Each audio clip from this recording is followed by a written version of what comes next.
सिलीगुड़ी में सोमवार को सीपीआईएम की ओर से अनिल विश्वास भवन के सामने केंद्र सरकार के खिलाफ जोरदार विरोध प्रदर्शन किया गया। इस कार्यक्रम में वरिष्ठ नेता अशोक भट्टाचार्य, जीवेश सरकार, समन पाठक और दिलीप सिंह समेत कई नेता और बड़ी संख्या में कार्यकर्ता शामिल हुए।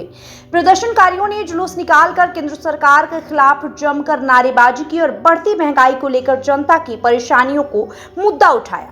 नेताओं ने आरोप लगाया कि पेट्रोल, डीजल और एलपीजी गैस की लगातार बढ़ती कीमतों का सीधा असर आम लोगों की जिंदगी पर पड़ रहा है। रोजमर्रा की जरूरत की चीजों के दाम लगातार बढ़ने से मध्यम वर्ग और गरीब परिवार सबसे ज्यादा प्रभावित हो रहे हैं। सीपीआईएम नेताओं ने सरकार से तुरंत ईंधन और रसोई गैस की कीमतों में कमी करने की मांग की।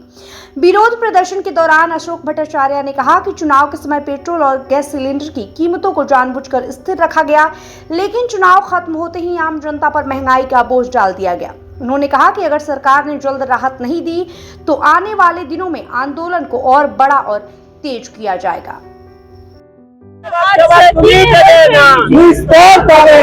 আজকে কেন্দ্রীয় সরকার, মোদী সরকার, যাকে ভারতবর্ষে বহু মানুষ এখন ভগবান বলে মানেন, এখন পশ্চিমবঙ্গের কিছু মানুষ ওনাকে ভগবান করে আশীর্বাদ করে দিয়েছে। তিনি যেভাবে একটার পর একটা চালিয়ে গ্যাসের দাম বাড়াচ্ছেন, অবিলম্বে এটা প্রত্যাহার করতে হবে।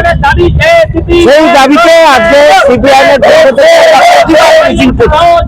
দেখানোর জন্য এটা সবাই বুঝে গেছে, ওটা ইচ্ছা করে নির্বাচনে একটু বেশি ভোট পাওয়ার জন্য, মানুষকে একটু বিভ্রান্ত করে রাখার জন্য তখন বাড়ায়নি, এবার বাড়িয়েছে, আরো বাড়াবে, আরো অনেক কিছু করবে।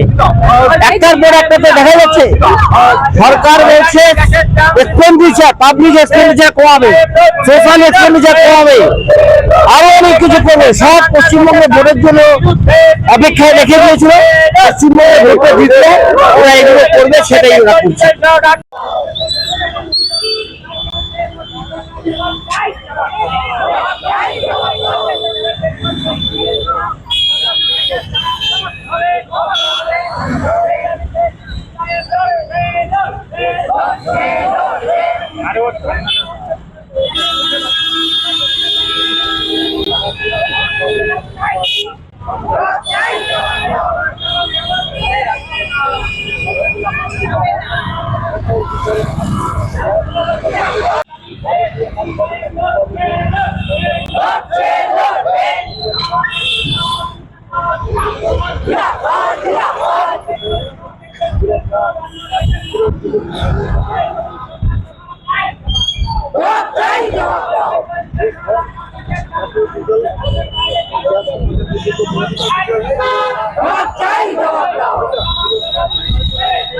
ইস্পার পাবে না।